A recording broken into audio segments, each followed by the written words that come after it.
Ladies and gentlemen, dear Mrs. Kalnina Lukashevich, thank you very much for this inspiring speech. Let me also warmly welcome you in the name of the ECI Campaign, which is an organization that is exclusively working for the successful introduction and implementation of the ECI for the more than 10 years. We are extremely happy and honored to co-organize this event with you, the Latvian EU presidency, with the Council. This does not happen every day or every week or even month. This is very exceptional.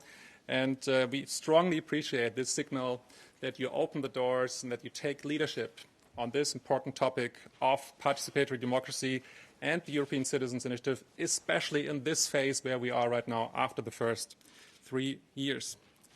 You have said it, it's the very, very first public event. And we hope there will be a follow-up. And let us shortly remind where the ECI actually comes from. It was introduced first, thanks to strong, engaged citizens and parliamentarians, especially in the Constitutional Convention 10 years ago, as one of the most important innovations in the Constitutional Treaty.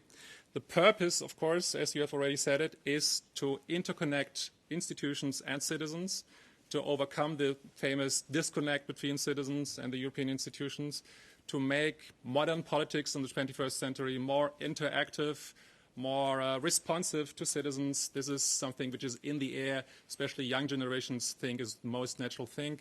And to finally make it also more representative and more democratic. This was the goal then and is the goal as today, especially as today, where many people in Europe feel somehow that the EU has lost, to a certain degree, its way.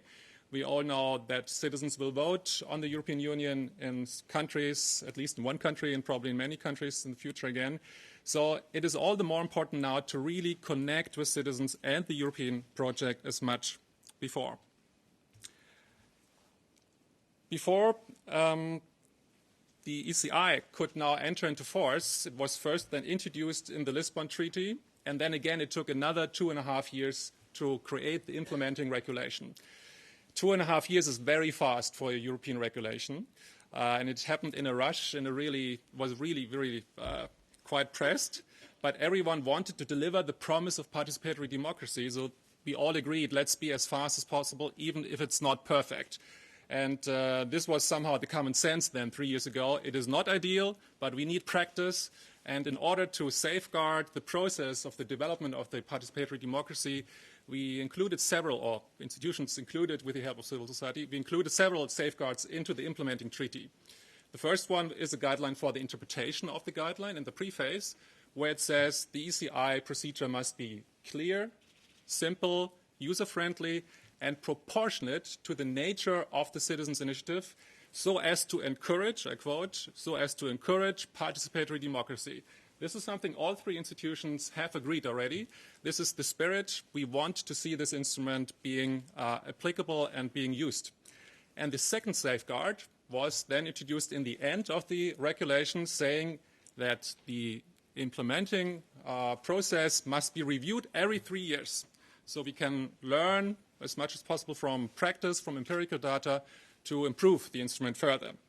And that is actually where we stay today. 3 years after the implementation of the implementing regulation in 2012, we have gathered an enormously valuable amount of empirical data, which we now can analyze, learn from each other, and use for the possible improvement of the European Citizens Initiative rules. So this is basically the main purpose of this conference. And before we go into the panel right now, I would like to shortly update you at least the technician, no signal. May I ask for the technician support? I would like to introduce at least, at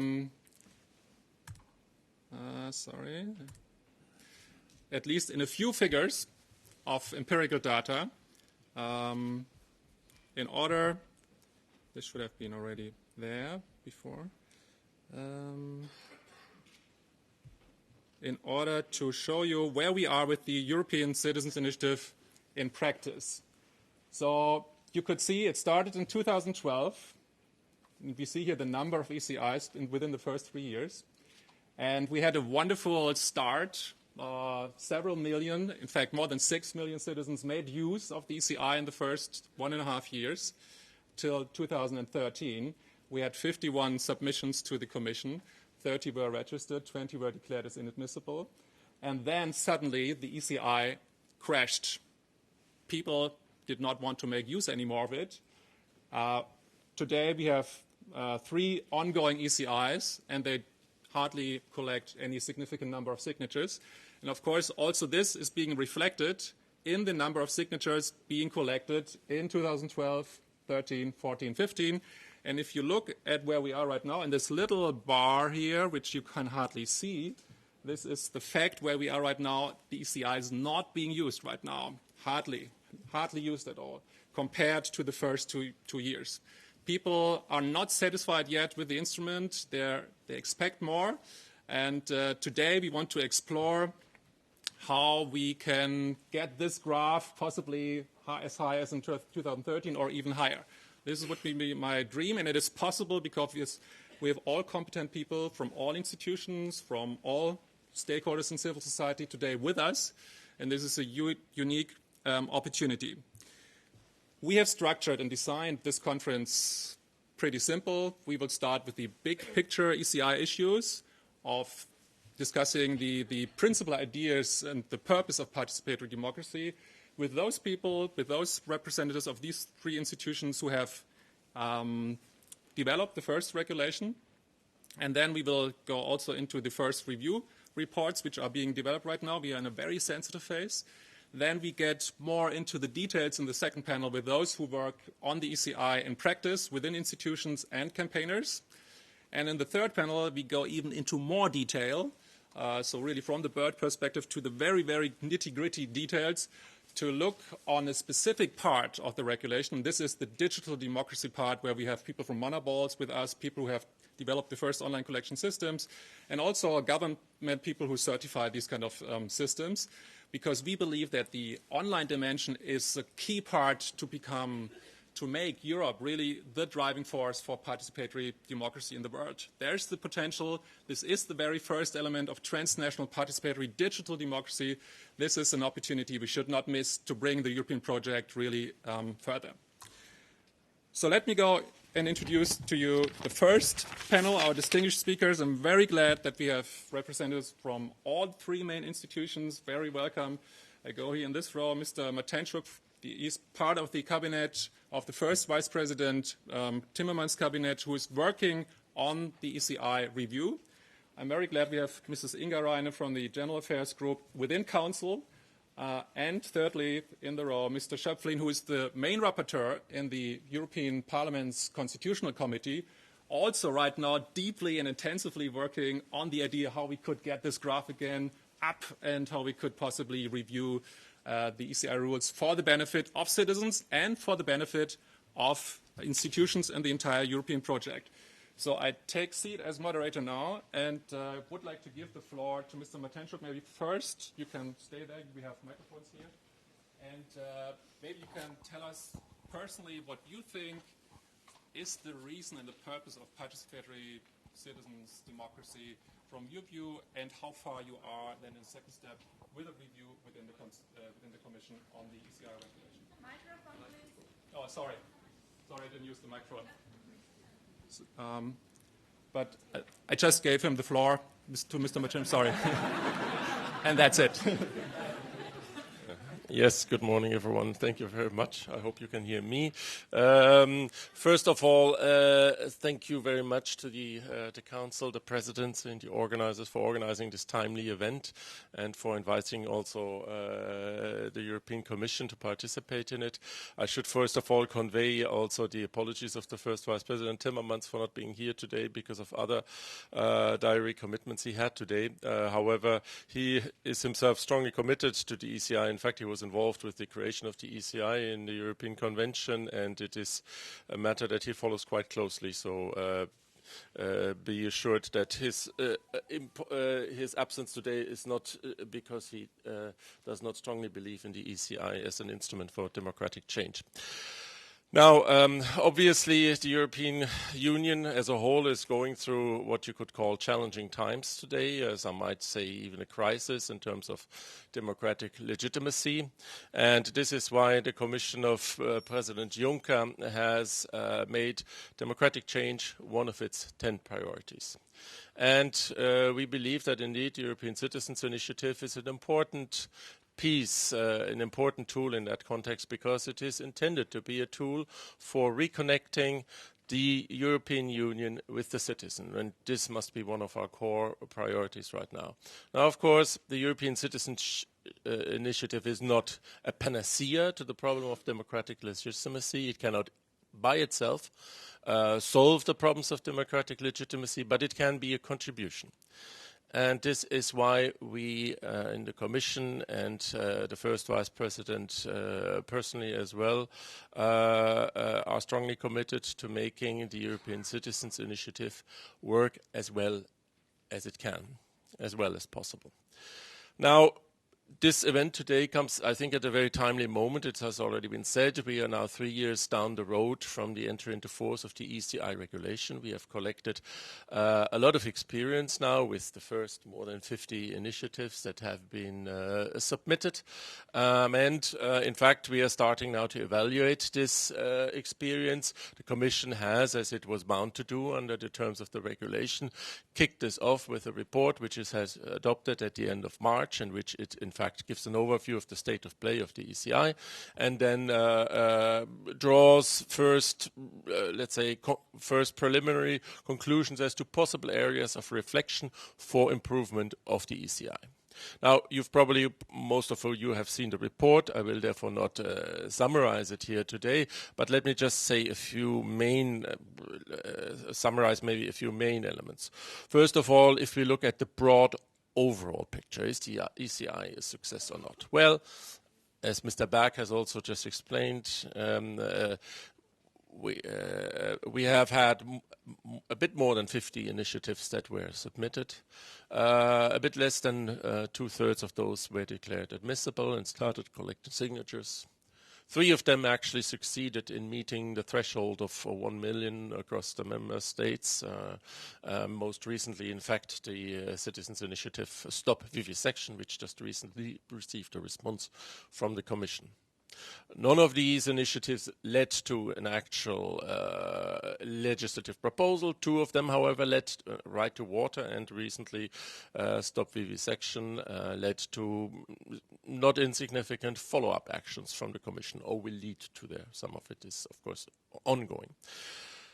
So, do you consider that a success or not? Well, it depends a little bit on how you look at it. If you say, well, the success is only if you have a legislative proposal that comes out of the Citizens Initiative, then of course you would probably conclude this is not a success. If you look at the question, well, how many citizens have participated and have citizens initiatives led to a public debate? Have they increased consciousness, awareness also at European level of a particular issue? I think then you can come to a different analysis. I think some of the initiatives, in particular those who have met the threshold, have in fact contributed to this debate in the parliament, in hearings. Even some inadmissible initiatives have done that. If you look at, for instance, the TTIP initiative, which was declared inadmissible, it was nonetheless part of a very large and still ongoing public debate. So now, of course, we've also seen the figures. The numbers are going down in terms of the initiatives running. Of course, I think we should not be surprised that the spike of new initiatives was after the instrument was introduced. So that is normal that you now have a certain, let's say that we will not see the same level continue. It's also true, however, we now see a trough, and we need to think about why that is, and if it needs to be addressed and how it can be addressed. Maybe very briefly, just still about some of the areas of improvement that the possible improvement that the report has identified. The high number of inadmissible initiatives. Well, most of that is due to the fact that, of course, citizens' initiatives must always be within the framework of the competences of the Union. So I think here we probably have an area where we may need more understanding still and more communication between citizens and the Union on where the limits of the competences are. But I think fundamentally we cannot change the fact that the citizens' initiative will be useful only if it is about something that the Union can actually do, something that where the Union has competences. So it's possible that there, indeed, we need maybe more communication, more information, but it's probably not something which can be fundamentally changed.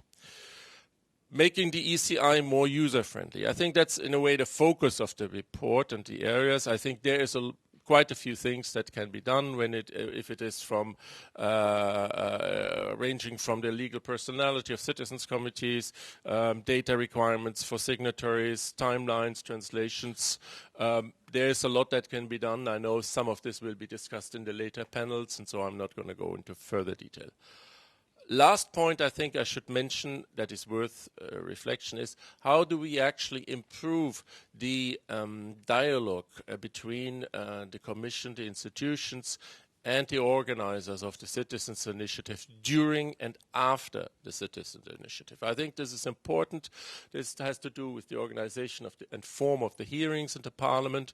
Recently for vivisection now we had a new approach where we've in fact had stakeholders involved in the hearing. We think that's a good approach that we should follow up on. But there's maybe more that we can reflect on. Currently, the communication that the Commission issues at the end on the Citizens' Initiative is under the regulation formally the end of the process. Does it have to be the end of the process, or should dialogue not in some form continue? Well, politically it does, and this is welcomed by the first Vice President. For vivisection, we recently now had, in fact, a commitment of the Commission to organize a conference by the end of 2016 on the matter. So there are ways that we are exploring for, in fact, continuing the dialogue, the political dialogue on the topic of the initiative, even beyond the actual formal citizens' initiative process. And these are things that we, I think, should think about also in the context of the review. So I know my time is up, and therefore I'll finish here, but I look forward to taking your questions. Thank you very much. Is it on? Can you hear me? Can you hear me? Can you hear me? Sorry, because I can't. Thank you very much, Mr. MARTENCZUK, for this first introduction. I just pass the floor to Inga Reine to maybe also introduce your thoughts on the general idea of participatory democracy and how far you are with your reporting. And please watch your time, just 5 minutes. Thank you. Well, it would be nice to have a watch to simply keep the timing. But yes, okay, let's take the time. Well, thank you very much. It's a great pleasure to participate in this event today. I think I will not differ a lot from what Mr. MARTENCZUK has said today, and it's indeed in itself is a very positive trend that we have such a convergence of views between the three institutions on the large margins, the large elements of main elements of this discussion. But I think what I would like to start first is with something that I have heard at the ECI event at the Economic and Social Committee April this year that really struck me a lot. Was a comment that said that ECI regulation was meant to fail. And this is a non-starter in this discussion. I think this has never been the intention, and this perception as such would certainly not help. ECI was meant to succeed, and we should stay in that thinking. The promise that has been given 3 years ago is a very broad and a very ambitious one, and I think all must understand that it is a difficult instrument to operate. We have given a new tool, well, you can call it the Rubik's Cube or Kalashnikov, to a small child, and then we need to understand how to operate it. And if it doesn't work, it does not necessarily mean that the tool is broken. If it shoots in the wrong way, that might also not necessarily be because of the fault of the instrument itself. It could mean that we need to maybe read better the instructions on how to use it. I think what has happened, and where we have again the big convergence of views, that the ECI during the first year of its existence has showed its potential. 6 million signatures is an incredible number. The numbers that have not been seen. So we see that it's possible. What we see on the other end, that none of the initiatives have ended up in legislative proposal, well, this is another end of this discussion, but we see the final goal. But again, I would agree with the previous speaker when says, is the legislative proposal the only possible element or aspect by which we can judge whether the initiative is successful or not? Well, there we might have a room for further reflection. The legislative proposal in itself should not be the aim. There could always be other means. We need to understand, have we succeeded in raising up the issues? And I think we have already had a number of initiatives that have raised important issues. Has it led to the fully substantial follow-up? Well, this is something that we need to discuss. And by discussing this, we as the Council also had a long and detailed reflection, and I think that reflection will continue, and I see that Member States are communicating, which is very good. They communicate with their national partners, with their national initiatives, to see their feedback from the experience that they have had. And indeed, what we also hear in our internal discussions is that first and foremost, we need to understand how to use this tool better. We need to understand the full potential of it. And therefore, what we see, again, as a first immediate step, as Madam Zanderkollen and Lukashevitsa has said, we see the need to improve the awareness and to improve the knowledge of the scope and procedure. The past experience has shown, yes, that we have been very active, but it has also shown that we might not have been the best students in terms of reading. We need to improve our reading skills on both sides of the barricade, if I can say. One side should improve the reading of the regulation and the writing skills in expressing the views. Another side of the barricade might want to potentially improve the reading and understanding the potential of what has been received. Once we complete this discussion, we will see the need, eventually, I think it's unavoidable, to need to change the regulation. But is this the aim in itself? It's a difficult process, and I think you may imagine that if it has taken us a number of years to develop the first legal instrument, it will take us no less time to develop a follow-up instrument. It will come, but maybe we should understand what we can do immediately to work. And there, indeed, we agree that the awareness raising, the improvement of online collection system, the knowledge of the scope and procedures is the first steps, immediate steps that we could take, and then work in parallel with everything else. Thank you so much, Mrs. Riney. So there is agreement in both first institutions already now on the need to improve the ECI. The question is just how this could happen. And now we are very eager to see and hear what's happening in the European Parliament, because there we also have a very intense debate on the subject. If you prefer this, you can also use the other microphone, of course. Is it okay if I close this group? Yeah, I take it away. Oh, you better.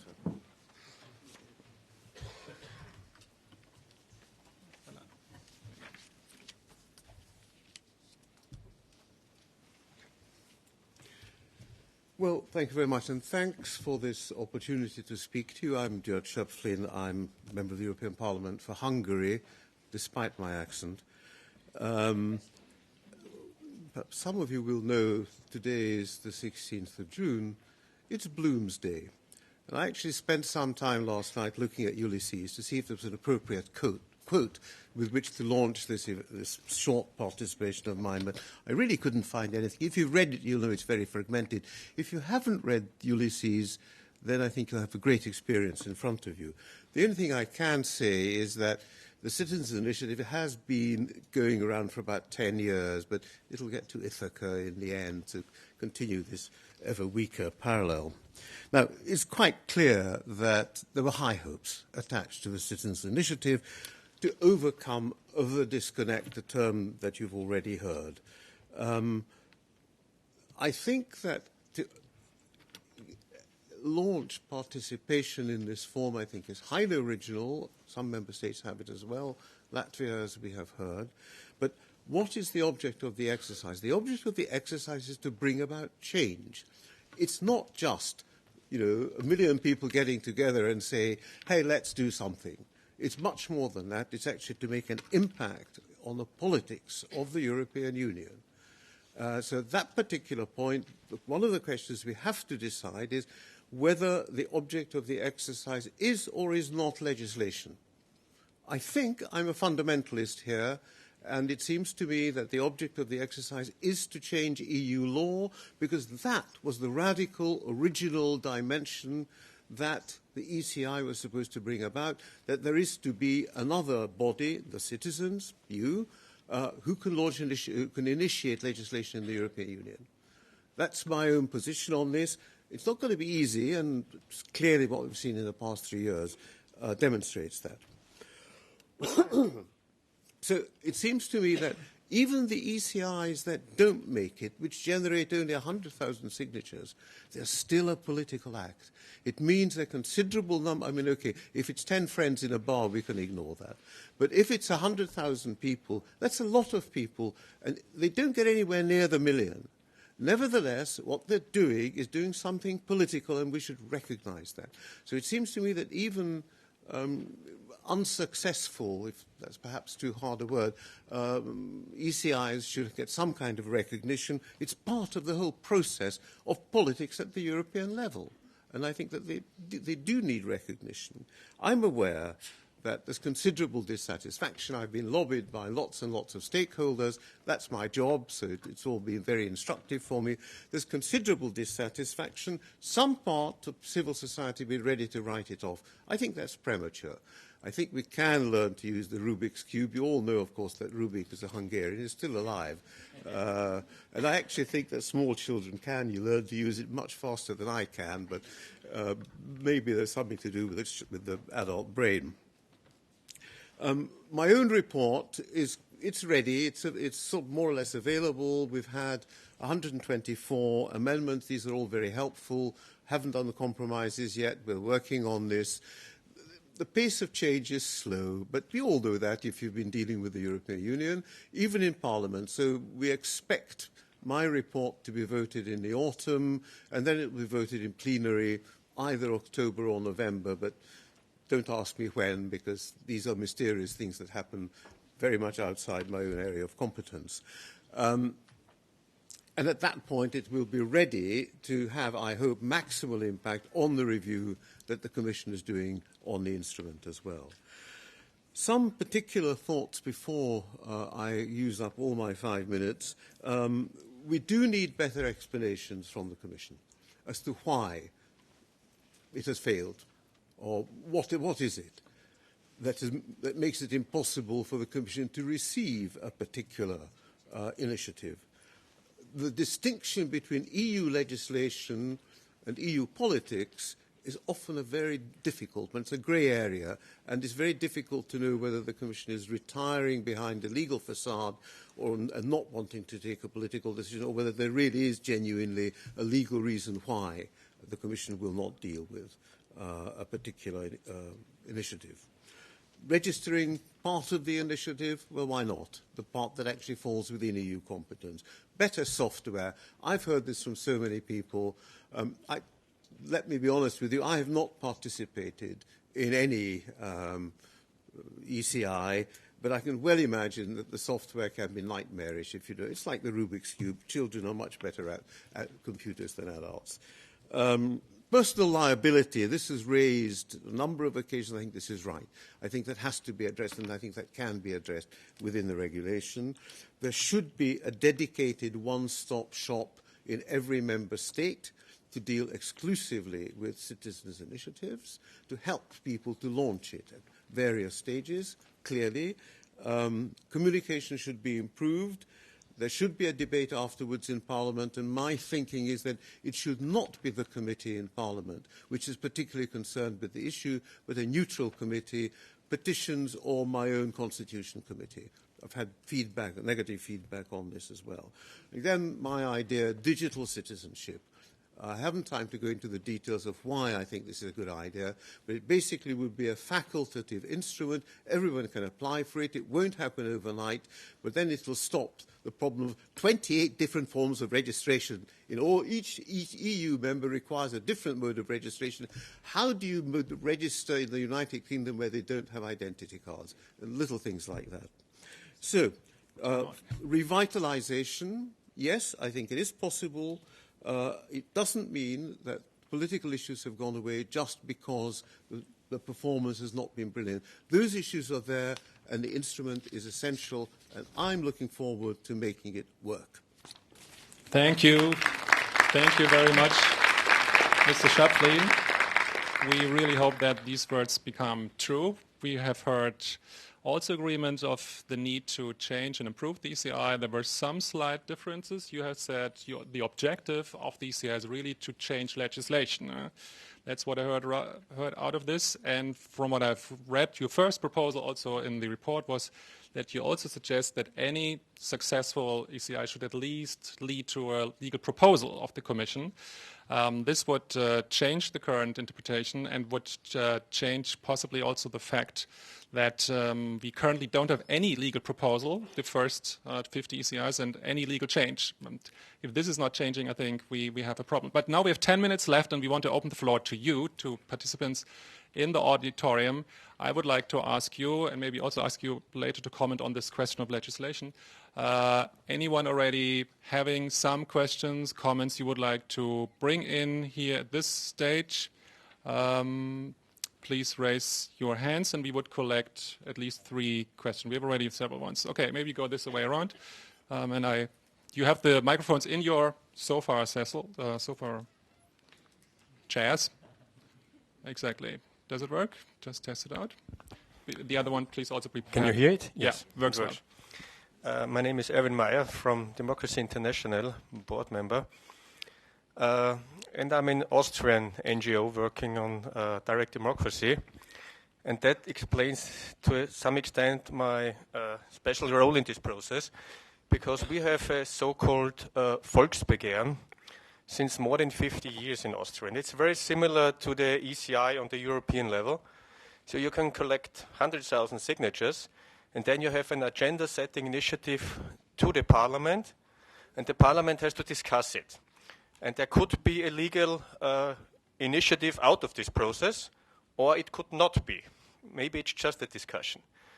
And at the beginning, it was relatively successful, as to use your words, in collecting signatures. We had 1,500,000 signatures at the beginning, and then some more Volksbegehren about 1 million signatures. And in Austria now we have about 8.4 or 8.5 million inhabitants. But what has changed in the last decades? To be very clear, the Austrians are fed up with the Volksbegehren in between. Because why? Even if it could lead to an initiative by parties or so, normally it is not the will of the initiative is not implemented. And then we have the debate, of course, it's always a minority. Because even if you collect 100,000 signatures, or 1 million, or 2 million, or 3 million signatures, it's a minority of the electorate in Austria. So what it means is, the moment you have signatures, only yes or only no to a certain topic, you have to do the second step. You have to have a referendum afterwards. And now we have the discussion in Austria. We have a parliamentarian enquete for 6 months running now. What are the consequences of this failed Volksbegehren of the last 50 years? Should there be a consultative referendum? Or should there be a binding referendum afterwards? But there has to follow something that collects yes and no's and makes a final decision. And this is missing to my mind on the European level. I know that this was in the convention discussed already. And then the outcome was just the ECI we have now. But this has to be restarted, this debate, because to my experience, and I was myself initiating a lot of things, the people are engaging themselves if it has strong consequences. This is the most thing. Come to the point. This is the most important thing. So if we are discussing the technical details, they also could be very important. But if you go to the people and you say this could have an legal initiative, this could be the majority of the Europeans, this could be a new law, then they are willing to engage. Thank you very much. When we now go through, we have we collect 4 questions. Moderator, who has a long experience working with ECI. The floor is yours. Hello. Just maybe 2 or 3 ideas on this debate. One of my feelings on this issue was always that a lot of emphasis has always been put by the people and in particular by all citizens movements that would like to make ECIs on the possibility of success and on this very narrow view about having 1 million and then a positive response of the Commission and then a legislation. So I also completely agree that even if this is the final aim of the institution itself, of the ECI, like Mr. Schöpflin said, is not only the only criteria of a success or not. And I think we should go out of this idea. So to give you an example, if you take this one of these initiatives about the transatlantic partnership treaty, is against this logic was there. It's yes or no, is everything or nothing. It would have been more intelligent, for instance, to ask the Commission to change the mandate of the mandate of negotiation than to ask them just to stop the negotiations, because then the Commission would have to give an answer where there legally the Commission could reject it. So I think this is very important to go out from this logic. And if we really want the ECI not just to be what is formally in the treaty, to a possibility to ask the Commission to do something, but a real tool of participatory democracy, I think we need to be much more radical in the future and come with something much bigger. And some ideas that I already put on the article, for instance, I just quote 2. One would be to really go on creating a new tool like a citizen's card, something like that, which then could be coupled with the electronic signature and so on, that really gives a feeling of ownership and the possibility to have from the citizens to have a voice in Europe. And another one was the question about could we not also change the things in the way to allow people to collect before having any legal check of legal admissibility, because there's a lot of things in Europe that should be discussed. Even the Commission, at the end of the day, has no powers to do something. Someone could have. Thank you. Thank you very much. The floor is yours. Let's collect 3 questions, and then we go back to the panel. Thank you. I'll try to be brief. I'm Ioan Bucuraș, Secretary General of the Young European Federalists. We've had experience with the ECI supporting the New Deal for Europe, which sadly didn't go through. But my question would be on digital democracy and more participative tools to engage. We have developed an app which is called the DemAlert app, and we want to know whether such means are actually beneficial to pushing forward an ECI more easily. Thank you. We have a third panel on digital questions, but let's give the question to the panelists. We have only 5-6 minutes left. Very sorry to hear that. But Mr. MARTENCZUK with several comments. Yes. Yes, I will try to be brief. First of all, one recurrent question that has been raised is: is the measure of success of an ECI whether a legislative initiative comes out of it or not?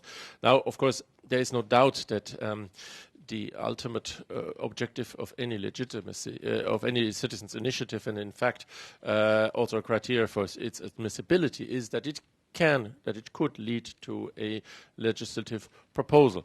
And indeed, it's an agenda-setting tool intended to lead to a debate about whether the EU acquis, the EU legislation should be changed. So clearly, yes, therefore, whether we have legislation being changed as a result of citizens' initiative is a relevant question.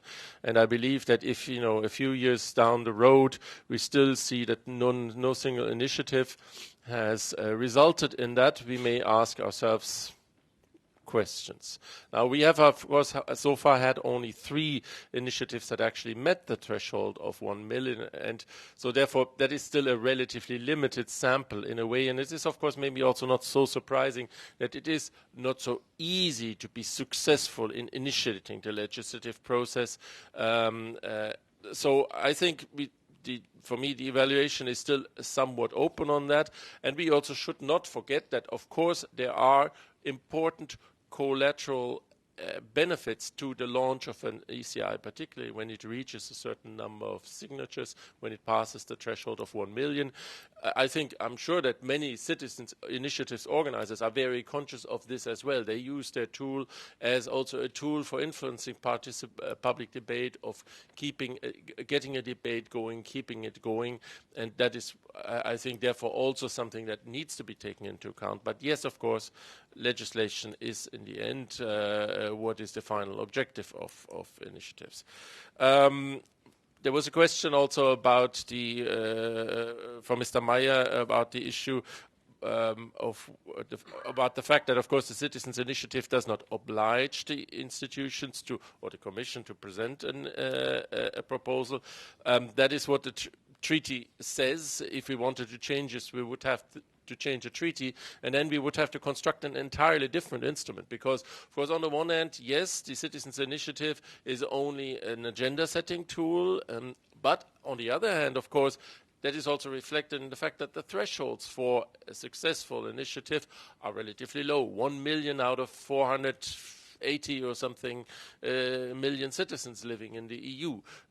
If we wanted something different, we would have to have an entirely different tool type referendum, and I think that is a much more complex debate, which is not within the framework of the current review. But let me leave it there and pass on the words to my co-speaker. Ms. Reinem, if you may take your microphone there to also comment. We actually have only 2 minutes left, so I would like to ask you to just be very brief, so we can follow up to go into more details in the second panel. But the floor is yours. Thank you. Well, I will maybe comment now only on 2 issues, what I have heard from the floor. And one, indeed, there is a room for discussing what should be the ambition of every initiative. Should it be a new legislative proposal, that there should be that really everything or nothing approach? Or we could say that a legislative proposal could also be a legislative amendment, something a more nuanced, a very specific.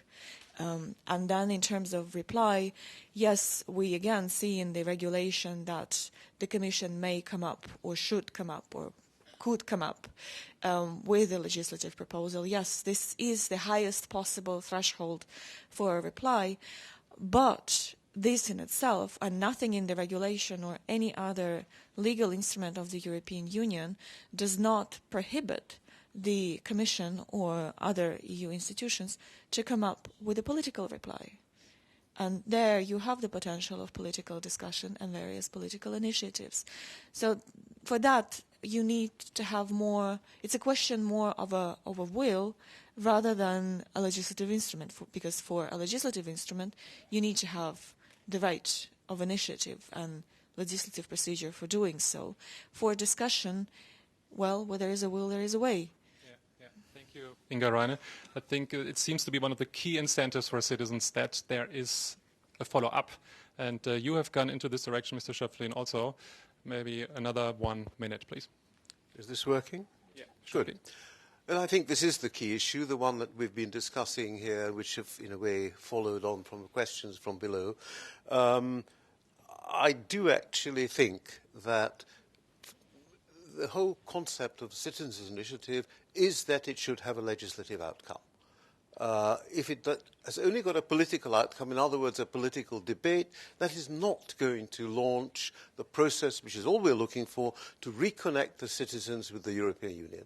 So, by all means, let's have these political discussions, but if they're only political discussions, so what? At that point, you may just as well read newspapers. So I'm very much in favour of saying politics has to have a final end in law. Now, I know there is a clear distinction, although sometimes they overlap, between politics and the law. And it seems to me, if you see it as in a linear way, that it has to lead from one to the other. I'm not sure that's the best way. I think the two should be going together. There's a political act which has legal consequences. That, after all, is the way in which most political systems work. Thank you very much, Mr. Schöpfli. Thank you very much for the... Yeah, well, thank you very much for the first floor. Let's applaud them for giving you a view.